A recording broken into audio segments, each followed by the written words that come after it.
بسم اللہ الرحمن الرحیم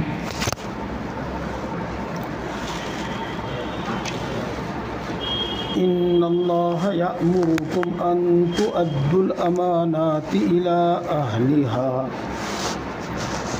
وَإِذَا حَكَمْتُمْ بَيْنَ النَّاسِ أَن تَحْكُمُوا بِالْعَدْلِ صدق اللہ العظیم۔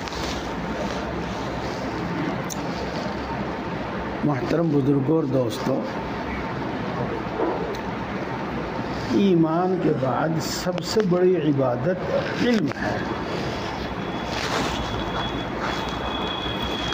علم ہے اس لیے کہ ایمان بھی علم ہی سے درست ہوتا ہے اور ایمان بھی علم ہی سے کامل ہوتا ہے اور پورے دین پر عمل بھی علم ہی سے ہوتا ہے۔ بہت ساری باتیں ہیں جو امت تک پہنچی بھی نہیں ہے اور اس میں علماء کا قصور نہیں، قصور ان کا ہے جنہوں کے پاس دنیا کمانے میں فرصت ہی نہیں ہے۔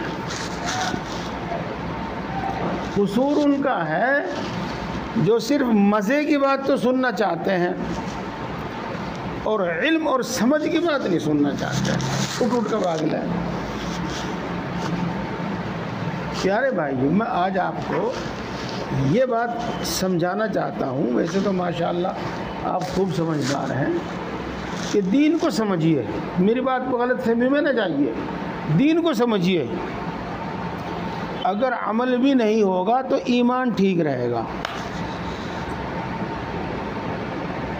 نہیں تو ہم قرآن کو غلط بتاتے رہیں گے۔ قرآن کو تو نہیں کہنے کہ قرآن کی باتوں کو غلط کہیں گے اور دین کی باتوں کو غلط کہیں گے، اور کتنے بڑے گناہوں میں مبتلا رہیں گے اس کا تو اندازہ جب نام اعمال کھل کر سامنے آئے گا تبھی ہوگا، اور اس سے پہلے کچھ احساس نہیں ہوگا اور اس وقت پھر کوئی تلافی نہیں ہوگی۔ امانت کے بارے میں نے پچھلے ہفتے قریب پورے 1 گھنٹے ہی آپ کے سامنے بات کی، پون گھنٹے، 15 منٹ تو لگ بھگ جماعت میں دعا میں لگ جاتی ہیں، 40 منٹ بات ہوئی ہوگی، امانت پر بات کی، لیکن کچھ بھی نہیں ہوئی، اس لیے کہ امانت داری ایک ایسا حکم ہے جو ہر جگہ چلتا ہے، ہر جگہ چلتا ہے، زندگی کے ہر موڑ پر اس کی ضرورت پیش آتی ہے۔ اچھا، خیر جتنا سنا وہ کافی ہے۔ آج اسلام کے محتم کی شان، بڑی شان کے بڑے مرتبے کے احکام میں سے ایک حکم کا بیان ہے، اور میں پہلے ترجمہ کرتا ہوں، اپنی طرف سے میں کوئی بات نہیں کہوں گا، قرآن پاک احادیث سے باہر نہیں نکلوں گا۔ اب آپ توجہ سے سماعت فرمائیں، مزہ آئے یا نہ آئے۔ وَإِذَا حَكَمْتُمْ بَيْنَ النَّاسِ، اور اللہ تبارک و تعالیٰ تم کو حکم دیتا ہے کہ جب تم لوگوں کے درمیان فیصلہ کرو تو انصاف کے ساتھ فیصلہ کرو۔ اس آیت شریفہ کا یہ ترجمہ ہے۔ یہاں تھوڑی سی بات کہ قرآن پاک میں، حدیث پاک میں، یا یوں کہو ہمارے دین میں انصاف کا کیا مرتبہ ہے، پہلے تو یہ سمجھنے کی بات ہے، انصاف کا کیا مرتبہ ہے۔ میں آپ کے سامنے آیتیں ہی پڑھوں گا، بس باہر نہیں آتا۔ خطبے میں ایک آیت شریفہ آپ قریب ہر جمعے کو سنتے ہیں، ان اللہ یأمر بالعدل والاحسان وایتاء ذی القربی، آگے بھی آیت شریفہ، اللہ تم کو انصاف کرنے کا حکم دیتا ہے. وہاں بھی اللہ تعالیٰ نے یہ ارشاد فرمایا.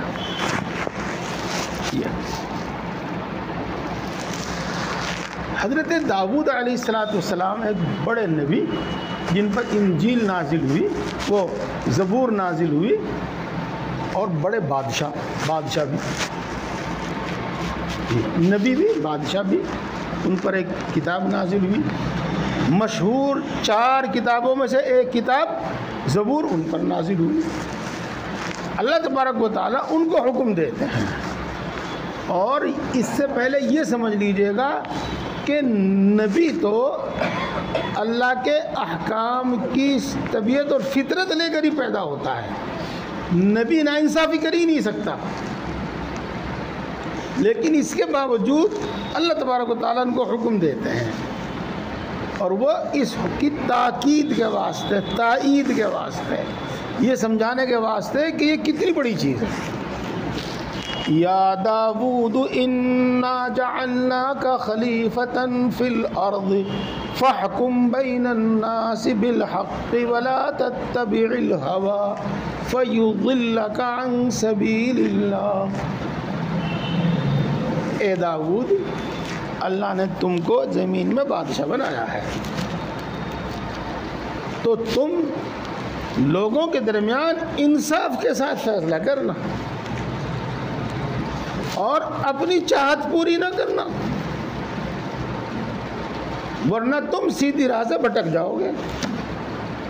اپنی چاہت پوری کرنا، مجھے حاجی جی سے ہمدردی ہے تو فیصلہ کرنے میں ان کا فیور کر جاؤں، تو یہ اپنے دل کی بات کا اس نے بات مانی نہیں. فقہ کی کتابوں میں یہ لکھا ہوا ہے کہ مثال کے طور پر قاضی کے پاس 2 آدمی جانا ہے جن کا آپس میں جھگڑا ہے جی، تو قاضی ان دونوں کو سامنے بٹھاوے، اپنے ایک کو دائیں جانب اور ایک کو بائیں جانب نہ بٹھاوے. اس لیے جس کو دائیں جانب بٹھایا، یہ معلوم یہ ہوا کہ اس کی وہ زیادہ ویلیو ہے اس کے دماغ ذہن میں. جی ہاں، ایک قاضی سدیس ہیں، اویس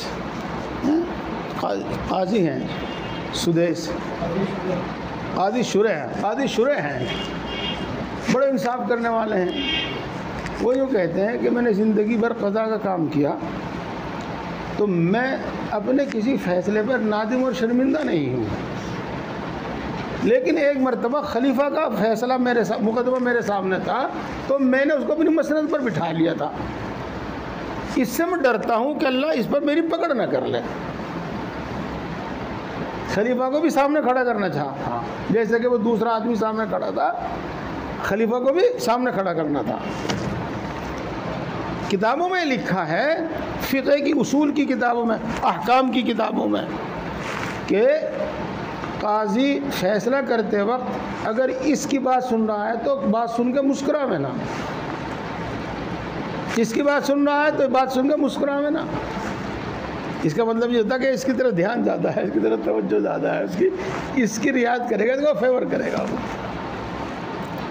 جب قاضی 2 کے درمیان فیصلہ کرے تو چپکے سے تنہائی میں ایک سے بات نہ کرے. جب 2 آدمیوں کا مقدمہ اس کے پاس ہو تو کسی کا ہدیہ قبول نہ کرے، اس کی دعوت نہ قبول کرے، دونوں میں سے کسی کی بھی، بلکہ اس کے رشتہ دار کی بھی. کتابوں میں لکھا ہے یہ. تو دیکھو انصاف میں کتنی رعایت کی گئی ہے. اس لیے فرماتے ہیں کہ تو اپنی دل کی چاہت پوری مت کرنا، انصاف کے ساتھ فیصلہ کرنا.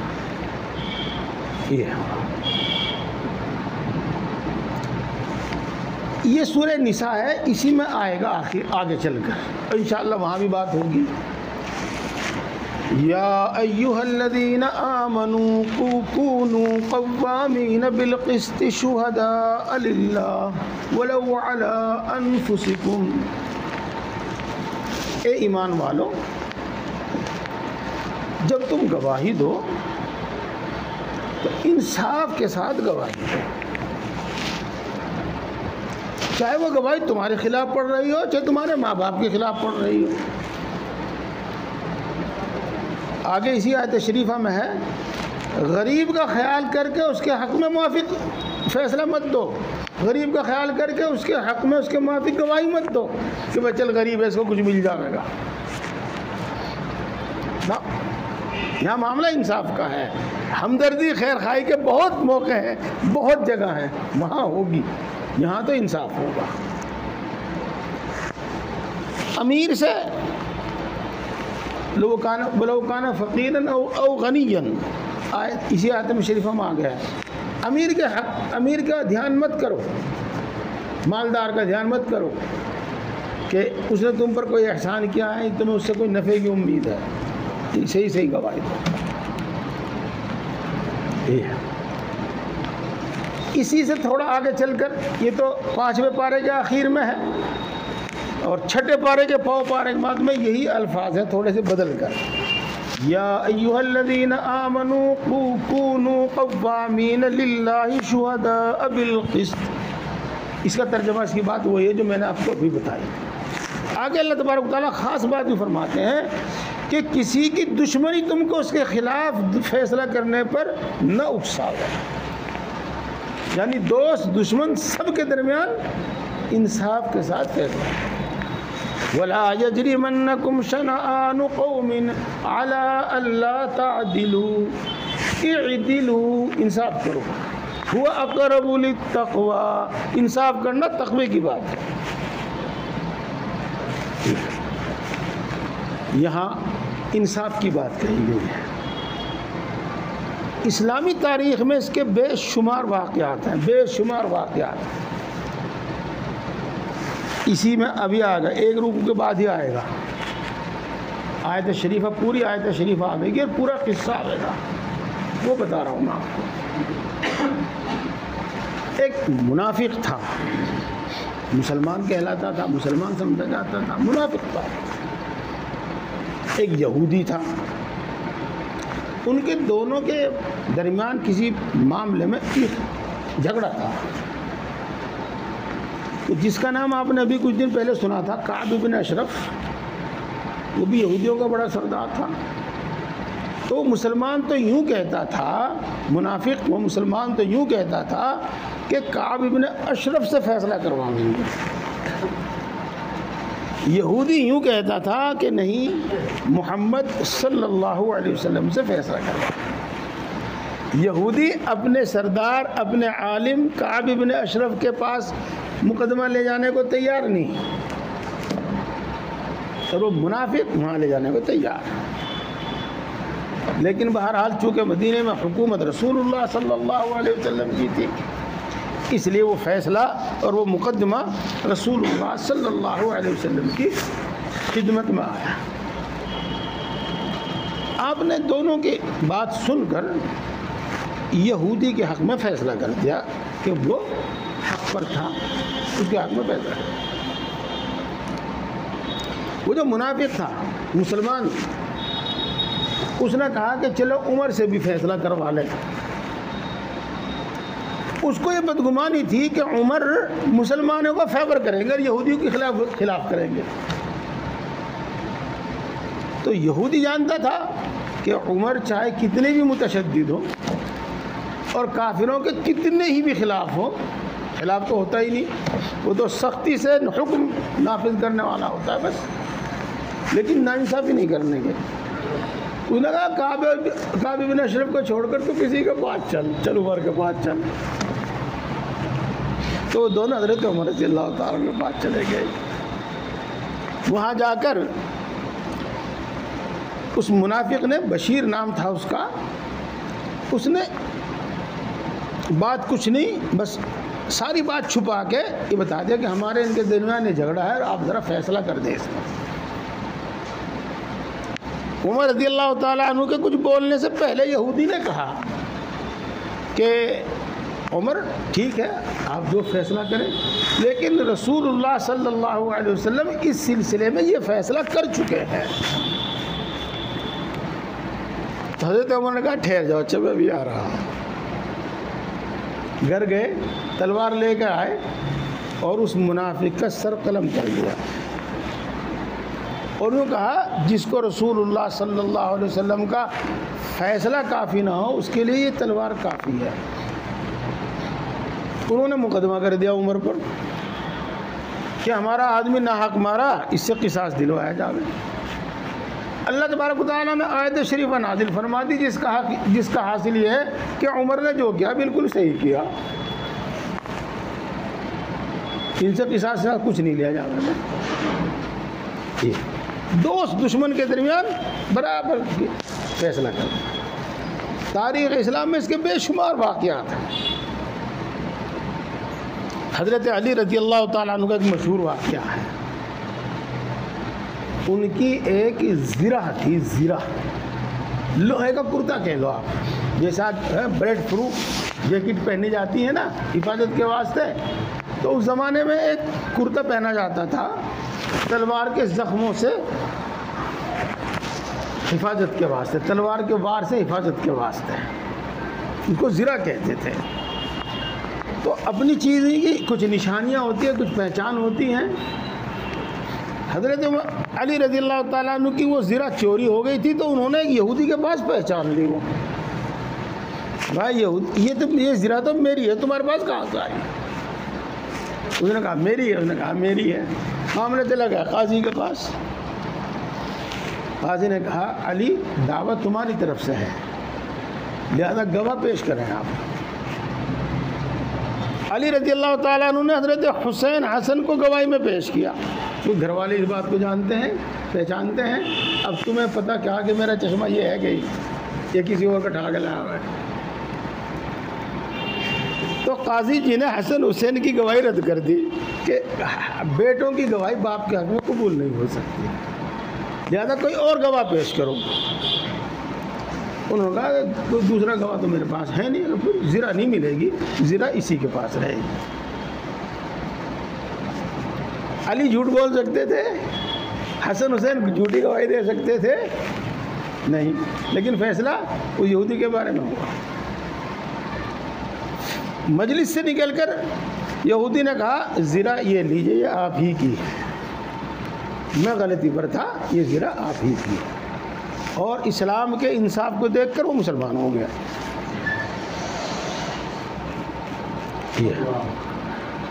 اللہ تبارک و تعالیٰ کے ناموں میں سے ایک نام ہے عدل، بہت زیادہ انصاف کرنے والا۔ دنیا کی کچھ ایسی پیچیدہ زندگی ہے کہ یہاں باتیں ہماری سمجھ میں نہیں آتی، لیکن آخرت میں بات بالکل ایک دم ایسی صاف ہوں گی جس میں کسی کو شک و شبہ نہیں ہوگا۔ جب انسانوں کے درمیان انصاف ہوگا پتہ چل جائے گا لا یظلم مثقال ذرہ، ایک ذرے کے برابر اللہ ظلم نہیں کرے گا۔ جانوروں کے درمیان انصاف کرے گا۔ یہاں یہ بھی یاد رکھیے گا کہ اگر ہم نے کسی کافر کا حق مارا ہے تو یہ نہیں کہ ہمیں اس کا حق نہیں دینا پڑے گا، اس کا حق بھی دینا پڑے گا، اگرچہ اس کی مغفرت نہیں ہوگی لیکن اس کی وجہ سے اس کا عذاب ہلکا ہو جائے گا۔ تو انصاف شریعت میں اتنا بنیادی اور زوردار حکم ہے، یہ آپ کو اس کی کسی قدر اہمیت معلوم ہو گئی۔ اب دوسری بات شروع کرتے ہیں کہ حکم اور فیصلہ یہ صرف حاکم اور قاضی ہی نہیں کرتا، بلکہ ہر آدمی اپنے دائرے کے اندر یہ کام کرتا ہے۔ مثال کے طور پر شریعت میں ایک قانون ہے جس کو کہتے ہیں تحکیم۔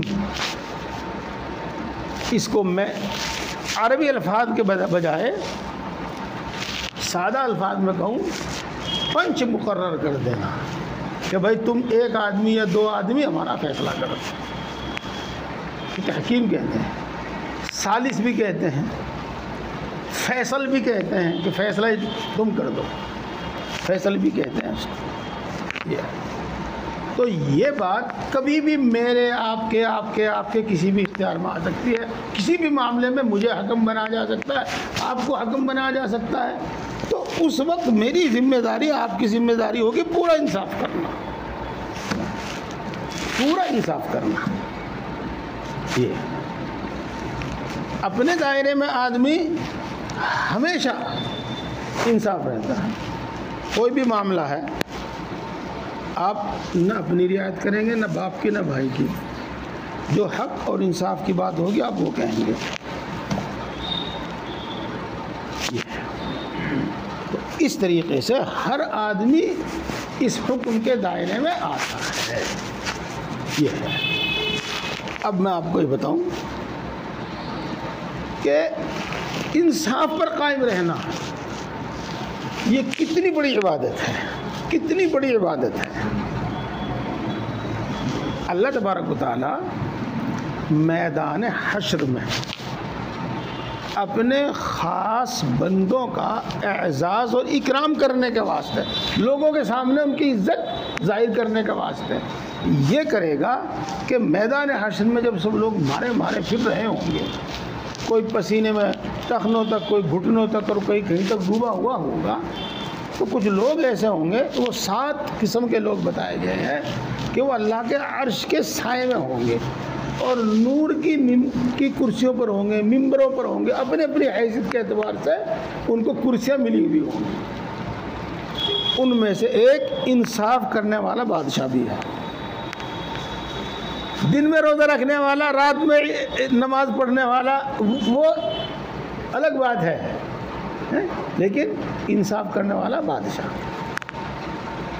آپ نے سنا ہوگا کہ بہت سے اللہ کے بندے ایسے ہوتے ہیں کہ ان کی زبان سے جو نکلتا ہے اللہ اسے پورا کر دیتا ہے, ان کی دعا رد نہیں کرتا. ان میں سے ایک انصاف کرنے والا بادشاہ بھی ہے, اللہ اس کی دعا رد نہیں کرتا. اس واسطے ان سب باتوں کو سمجھو. یہاں تک بات پوری ہو گئی, 2 باتیں پوری ہو گئی. اب ایک تیسری بات اور سمجھو. حالات, واقعات, تاریخ, ان سے بات لمبی ہو جاتی ہے, ہم تفسیر میں ان کو چھیڑتے ہیں. آپ پڑھو اسلامی تاریخ, آپ کو معلوم ہوگا کہ حضرت رسول اللہ صلی اللہ علیہ وسلم کے زمانے سے اور آخر تک جہاں بھی جو مسلمان بادشاہ رہا, انہوں نے کس طریقے سے انصاف کیا اور شریعت کے حکم پر کس طرح سے عمل کیا. جی ہاں, یہ ہم کہہ سکتے ہیں کہ ان سب نیک لوگوں میں کچھ جاہل لوگ اور نفس پرست اور نافرمان لوگ بھی ہوتے ہیں. تو اگر انہوں نے ناانصافی کی ہے تو اس کا مطلب یہ نہیں کہ انصاف اسلام کے اندر ناانصافی اور ظلم ہے. وہ تو اس بادشاہ کی غلطی ہے جس نے ناانصافیاں کی ہے, ورنہ ایک مومن, ایک مسلمان ناانصافی نہیں کر سکتا, ناانصافی نہیں کر سکتا. اس سلسلے میں صرف ایک واقعہ میں آپ کو بتاتا ہوں, آپ کو عبرت. یہ روس جو ہے نا, آج کل روس, سمرقند, بخارا وغیرہ کا نام آپ سنتے ہوں. جی ہاں, حضرت عمر ابن عبدالعزیز رضی اللہ تعالیٰ عنہ کے زمانے میں ایک لشکر نے ان کو فتح کر دیا. یہ تو جب قابض فوج پورے ملک پر قابض ہو گئی تو وہاں کے یہود نصارہ علماء تھے, نصارہ, انہوں نے حضرت عمر بن عبدالعزیز رضی اللہ تعالیٰ عنہ کے پاس ایک خط لکھا اور اپنے ایک آدمی کے پاس ہاتھ خط دے کر ان کے پاس بھیجا. درمیان کی ایک بات جو اگرچہ واقعے سے ہٹ کر ہے لیکن عبرت کی بات ہے. اس زمانے کی سب سے بڑی حکومت کا بادشاہ تھا عمر بن عبدالعزیز. تو یہاں سے جو گیا تھا خط لے کر, اس کے ذہن میں تو ہوگا کہ پتہ نہیں کیسا عالی شان محل ہوگا اور کیسا انسان ہوگا اور کیا ہوگا. لیکن اس نے جا کے جب پوچھا کہ بادشاہ عمر ابن عبد العزیز کہاں ملیں گے، انہوں نے کہا کہ اس گلی میں کو چلے جاؤ، وہاں جا کے سامنے ان کا مکان ہے، وہاں ملیں گے۔ وہاں چلا گیا، مکان کی حالت دیکھی تو سمجھ میں نہیں آیا کہ یہ بادشاہ کا مکان ہو سکتا ہے، لیکن پھر بھی پوچھ بیٹھے کہ بادشاہ کا مکان یہی ہے؟ کہا ہاں۔ اب یہیں ملیں گے وہ؟ اب وہ بیٹھے اوپر چھت پہ، اپنی چھت پہ گارا لگا رہے، لیپ رہے اپنی چھت۔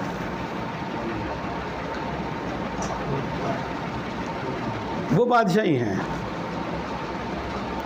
ان کے پاس وہ حاضر ہوا، گارے کے ہاتھ دھوئے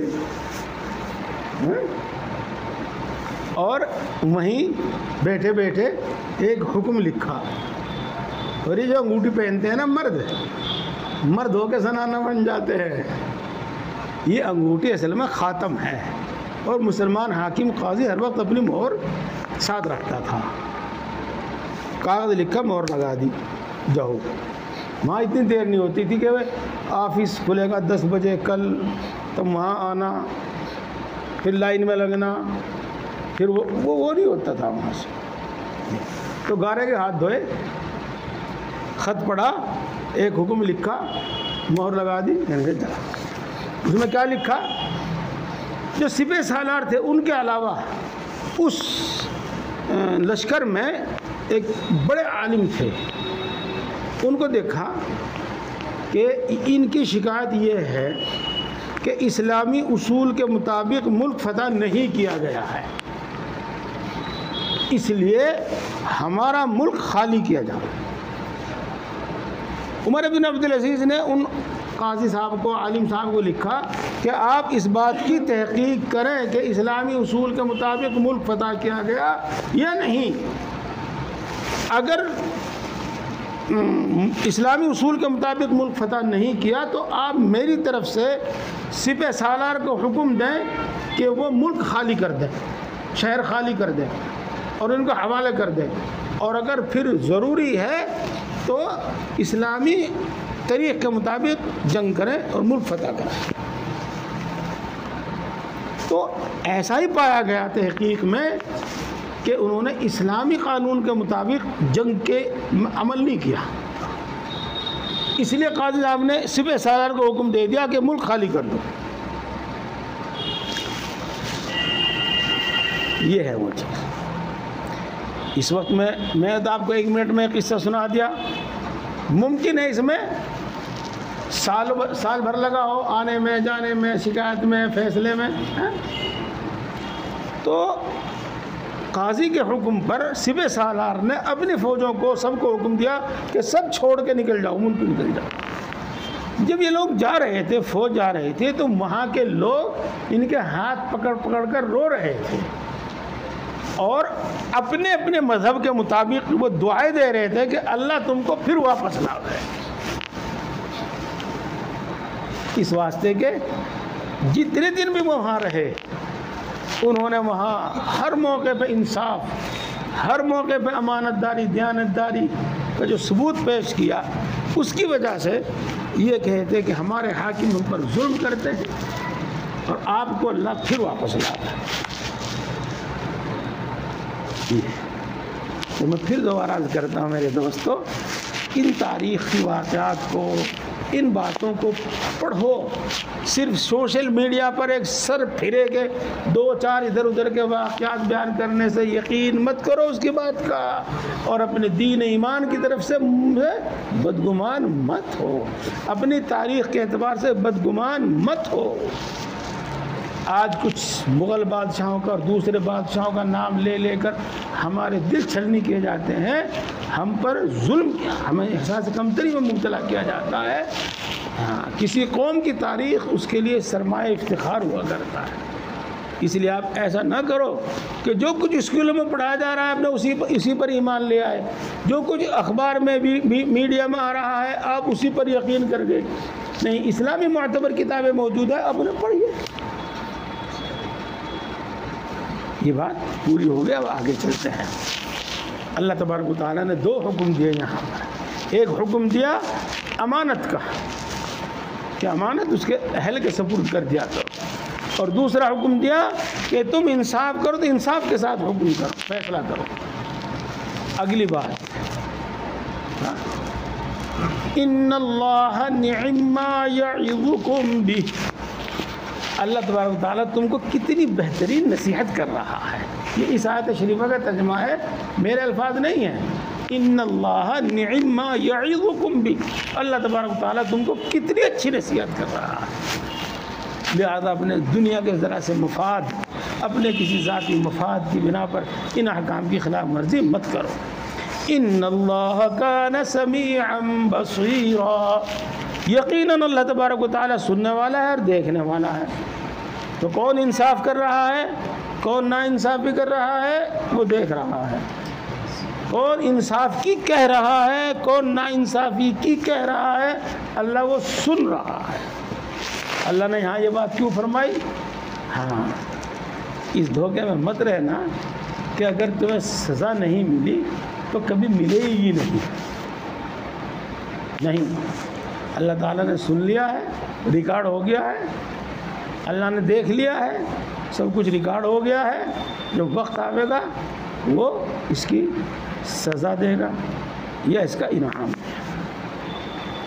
اللہ تبارک و تعالیٰ ہم سب کو سمجھ اور عمل کی توفیق عطا فرماوے۔ اگلی بات شروع ہوگی تو ذرا لمبی ہوگی، آج یہی ختم کریں۔